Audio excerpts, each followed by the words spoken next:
Here we are at the NEC. We're at the Jaguar Breakfast Club, staying with Peter, and the show's been very busy so far, hasn't it, Peter? It has. Yeah. Particularly around your car, Tom. I'm glad that we've brought a vehicle over here for you that's able to attract the crowd in. It really is. And then all you've got to do is nail them. Yeah, that's it. We'll reel them in. Yeah, you can smash them down. But yeah, no. In all seriousness, it's I think this is the busiest show we've seen for a couple of years. I think it is. Yeah, we've got a great location. Yeah. There's just a sea of people walking by all the time. And we've got some fantastic cars here. We've got Mike Fernie's manual car. Yes. X350. That's a 358 actually. Sorry, it is a 358. Yeah. And then obviously we've got the XJC RR over there. Yes. So.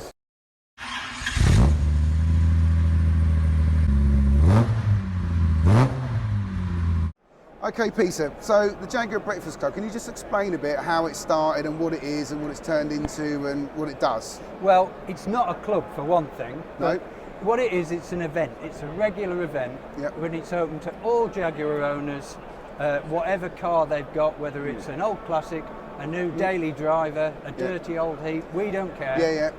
We want it there. Yeah. You've just got to be into Jaguars. You've just got to be into Jaguars, it's a free event. We never charge anybody anything.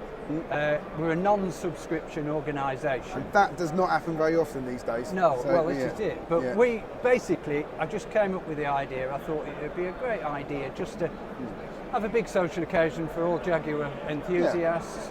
Get them together. I looked around for a venue. I mean, we're going back to 2016 now when we started. That's not that long ago. Well, for the amount of people that you get turning up, it's amazing. It's just built up, word of mouth really, that's done it. And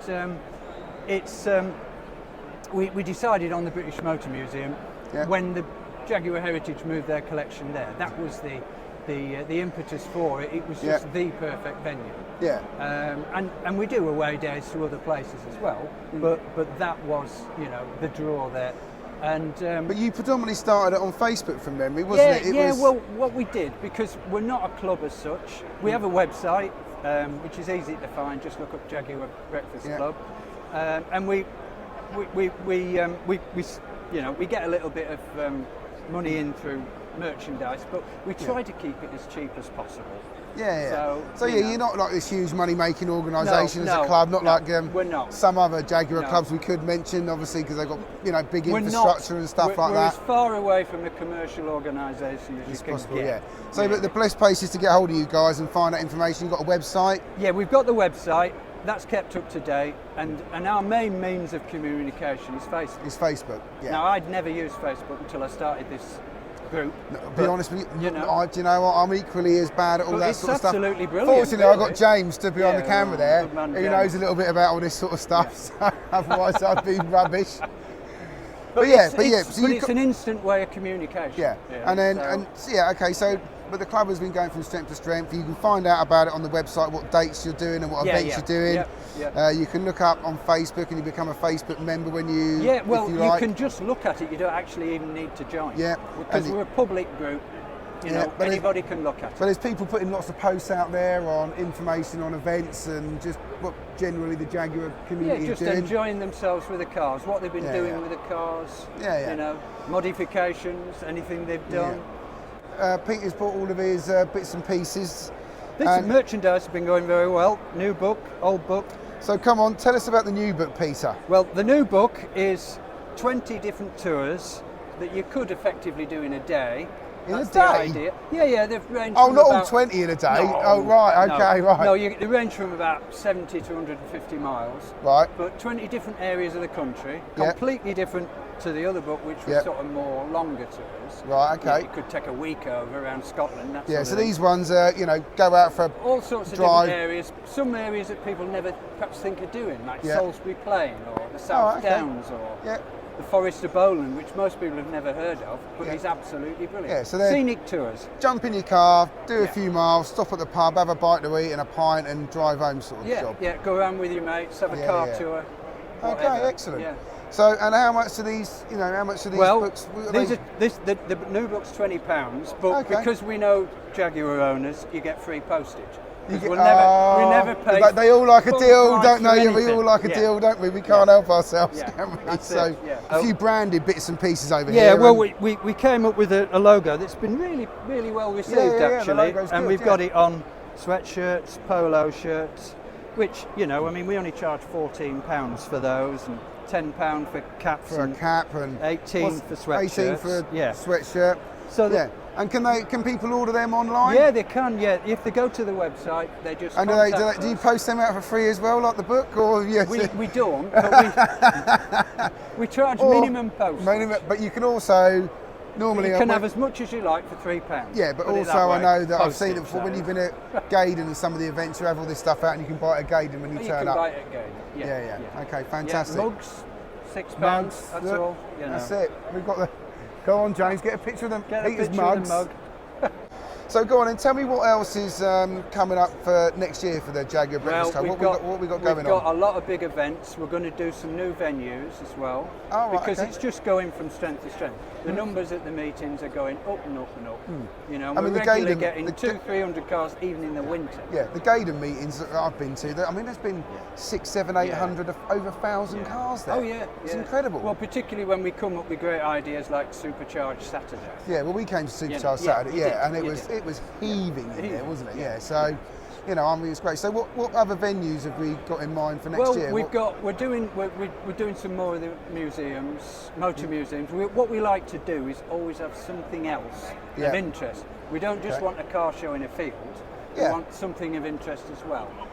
You know, so to link it with. So you've been to like the Classic Works at Wrighton before? Yeah, well, we do that every year, and we're really privileged to be able to go. Are you going to do that? Are you going to do that one again this year? We're going to do that again next year. Yeah. Okay. And then other venues. Other venues as well through the summer.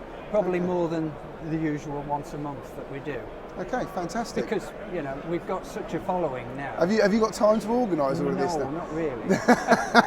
Not really. That is a bit of a problem. Yeah, that is an issue. I've got some great guys. You know, you've got a lot of support. Me out, and, so well, we're going to continue supporting you, and I hope that you know the club keeps on going from strength to strength. Yeah, well, we're very grateful for your support. Yeah, that's right. No, and I mean, the theme of the NEC this year, perfect partners, and we couldn't be better. Well, that's it. Your own personal Jaguar history. Yeah. How many Jags have you had? In fact, where did the passion start? Why? Well, it started really. I bought an X-Type. Oh dear. Yeah, I bought an X-Type because I was going to say. Sorry, and there's nothing wrong with an X-Type. No. I'm more E-Type. Anyway, go on. Sorry, come on. An X-Type, yeah. I bought an X-Type actually to begin with, and I'd never had a Jaguar before. Yeah. And I liked it as a car, and then the XF came out, and I thought, I'll have one of those. Yep. So I had one of those, and then I started looking about at the classic ones. Right. And I bought an XK8, convertible, which I've now had for 10 years, and I'm never ever going to sell because it's the best car I've ever had. You love that car, yeah. Yeah, and since you did all the rust on it, it's been brilliant. I mean, a 100 is a good car, we know that, Yeah, it's a fantastic car. And then I thought, well, that was a sort of my weekend play thing. And then I started looking even older, and I retired, which was even better. And I thought, well, I'm going to blow my pension pot on some classics. But what I thought I'd do, I started doing these books, and the travel books, and I wanted the cars, a variety of cars. So I thought, I'm going to have a floating classic. This was my great plan. Yeah. Keep it a couple of years and get a different one. Yeah. And I started off, I had a Mark II, which was there. Yeah, I remember the Mark II. Which I ended up having for 4 years. Yeah. Because I ended up doing a lot with it. And I had Series 3 XJ12. My last one was an E-Type, which I was going to keep for a lot longer, but I wasn't using it that much because, fortunately, I'm a volunteer for Jaguar Heritage Trust, and I've been using a lot of their cars for magazine features. And I wasn't driving the E-Type at all. They've got a reasonable amount of vehicles there. I was really lucky. I've got several of them in the new book. It's a nice garage to have at your disposal, isn't it? It is. It's, I'm actually jealous. I don't understand why they won't let me loose in the Jaguar Heritage Trust. I don't get it. You don't work for them. Well, maybe when I retire, Peter, maybe that's what I'll do. I'm a volunteer, I don't get paid anything. But I get paid in using cars. Yeah. It could be worse. It could be worse. Okay, so in actual fact, you came into Jaguars a bit later on in. I did, yeah. Life. Yeah. Unlike most people, I'm I was branded from a very, very young age. So that's interesting. I didn't realise it. I just assumed that it went.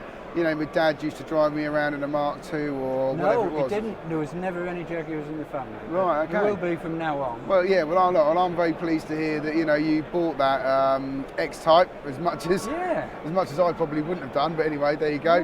And you enjoyed it. And when it was better than the Vauxhalls I used to have before. Was it better? Oh, it was. I like a Vauxhall. I used to have lots of Cavaliers. In fact, you know, I was going to get a BMW at the time, and I drove the X-Type, and I thought, actually, it's got more character.